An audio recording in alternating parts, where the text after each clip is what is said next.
Welcome to A2Council Update, a recap of the Ann Arbor City Council meeting on August 21st, 2023.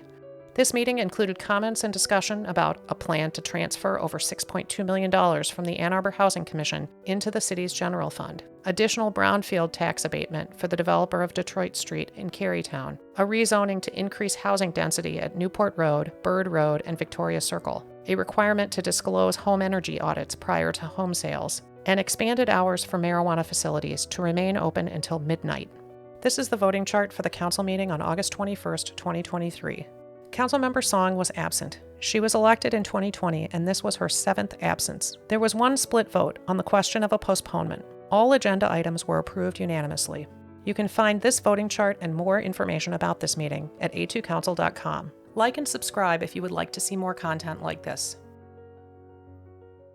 After introductory remarks, public comments, and staff explanation, Council discussed agenda items for about 25 minutes.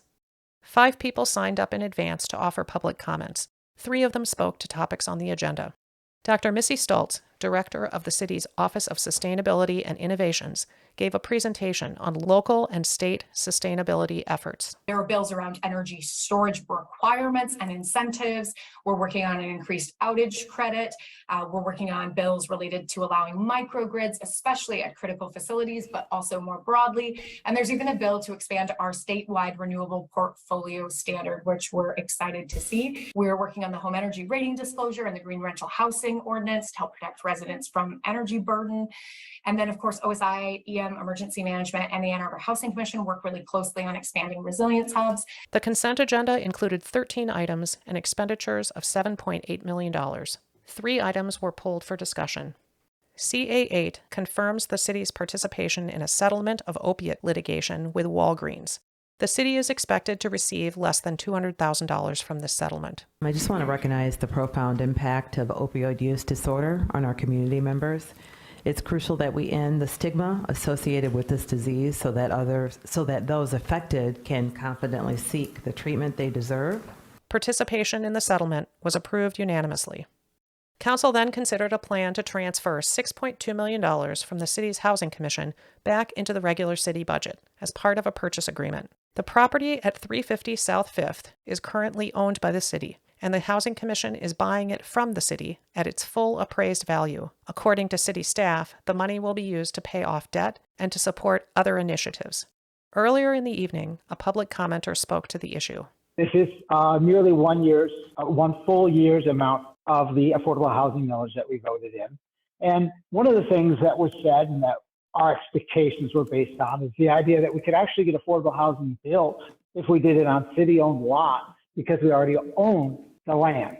Well, if we're having to pay for that land, that starts to make that a little bit more complex. Staff explanation of CA9 includes clarification that the $6.2 million is revenue from the Affordable Housing Millage and Federal American Rescue Plan Act funds that were specifically earmarked for affordable housing. A previous council designated the property at 350 South 5th and other city-owned properties for the development of affordable housing. A 2019 resolution explains that the use of city-owned property was meant to spare the city's Housing Commission the cost of acquiring land. I co-sponsored the Affordable Housing Millage with the expectation that its revenue would be used not in the general budget, but for the development of affordable housing. Jennifer Hall, head of the city's Housing Commission, offered a brief introduction, explaining why the city should transfer the property so that policy decisions would not be made by elected leaders. And there's constant change in the political feelings of council members, of the community. And so if we actually really want to get a project developed, it should be put into the hands of a not the city, some entity that's not the city. And like I said, we are a separate public body corporate, so that we are able to attract and work with a development partner that does not have to worry about changes in what happens in the political environment on like site plans and funding and things like that. After Ms. Hall's remarks, only Councilmember Briggs offered comment on the money transfer. So I'm happy to support this tonight, and we may have future conversations around the gross proceeds, but for tonight, this is the absolute right thing to do. Council unanimously approved the transfer of $6.2 million in affordable housing funds back into the city's regular budget. For more information about this transfer, see the link in the description of this video.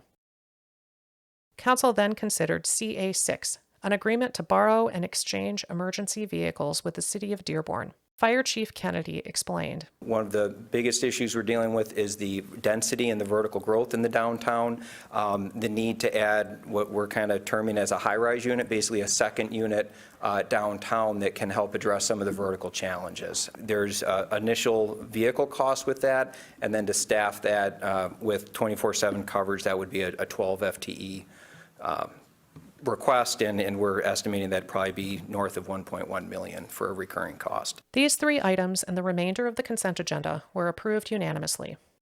Council then considered final approval for the rezoning of 11 properties that were recently annexed into the city.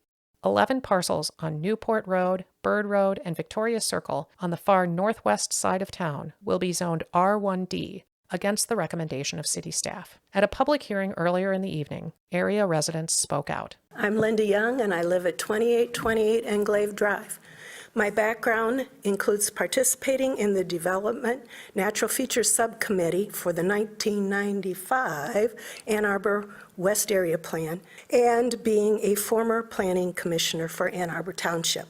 These properties on Newport Road are on or very near a dangerous curve. Accidents have occurred. To have that small corner be built out to 12 dwellings on a 1.7 acre lot would increase the likelihood of an accident. With limited sight lines, and it's irresponsible. We have 6 pages and then of the protest petition. There we go. Thank you. I work in commercial real estate, so I've been before councils like this, usually asking for a zoning change or a variance. But when in those positions, I've worked with city officials to ensure that our goals are aligned and that changes are in keeping with the surrounding areas. Never have I witnessed municipal spot zoning indiscriminately like we're seeing today, especially against the will of the actual parcel owners. When these properties were annexed, the point was to join with a R1 zoning designation, not an R1D zoning designation. By changing it to R1D, it completely contradicts the essence of that approval and of that recommendation. There's been no watershed, no environmental impact studies done, which would be required if a developer brought this to you, right? But none of that has been done. I would say that it's in my financial interest to just go along with R1D, but I don't think that my financial interest is the most important consideration in this situation. Residents from other parts of the city spoke in support. I think that the extreme lot sizes in R1A are really not appropriate anywhere in the city. Citywide, we should make the minimum lot size something like 1,500 square feet and allow duplexes and quadplexes by right. This rezoning was discussed at a meeting of the city's Planning Commission on May 16th.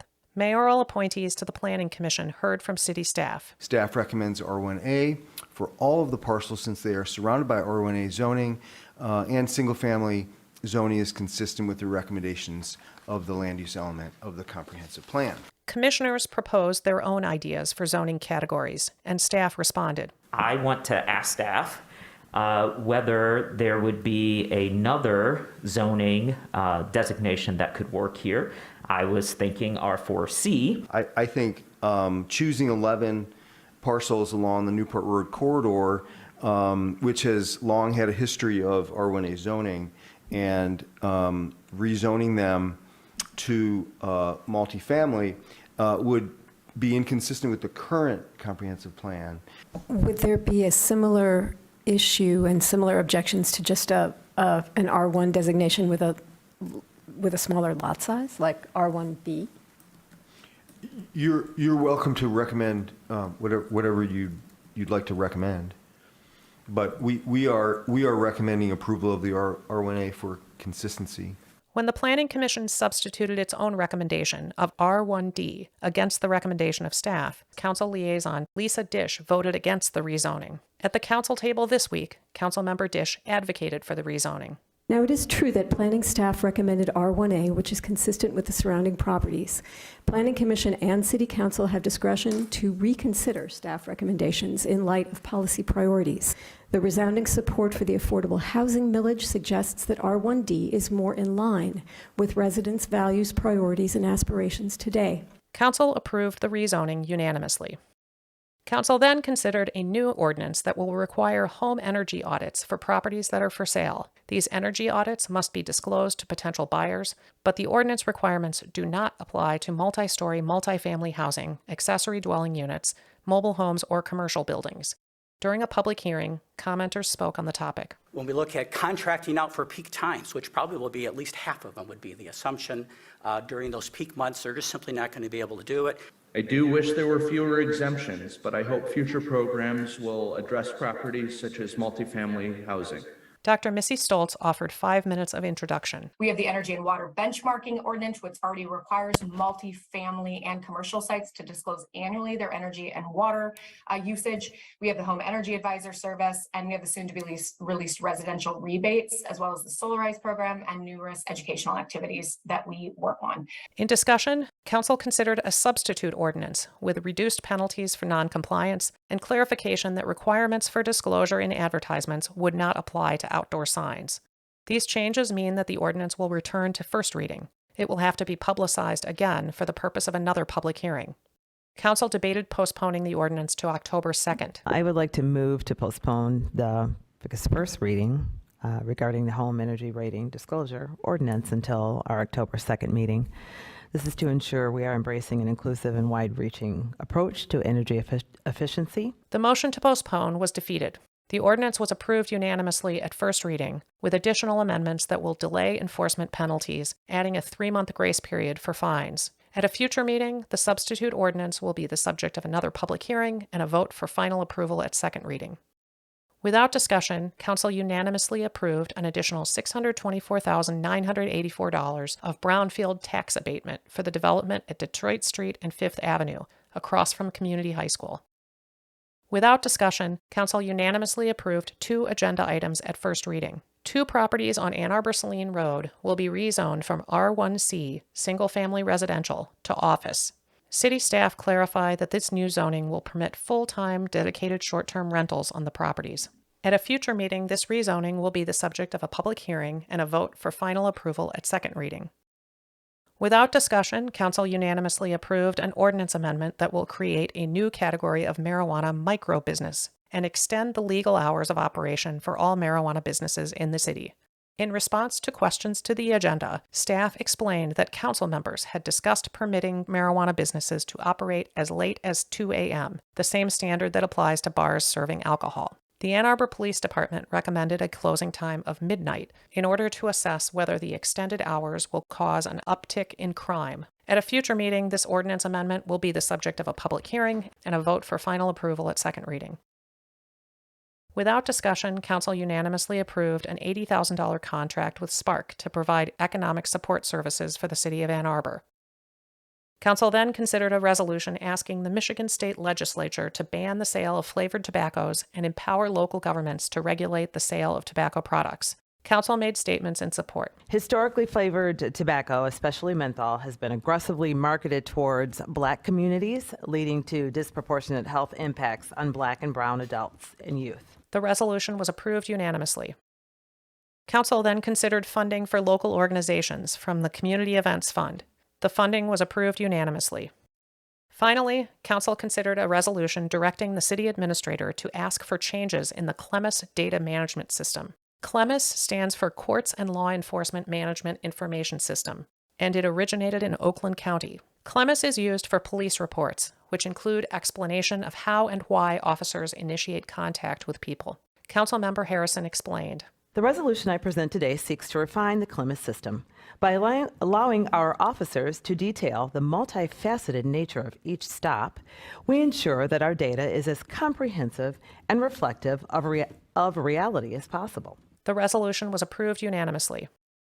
After consideration of the agenda, City Council went into closed session with city attorneys for 40 minutes to discuss the purchase of real property. The meeting adjourned before 10:30 p.m. without any additional public comment.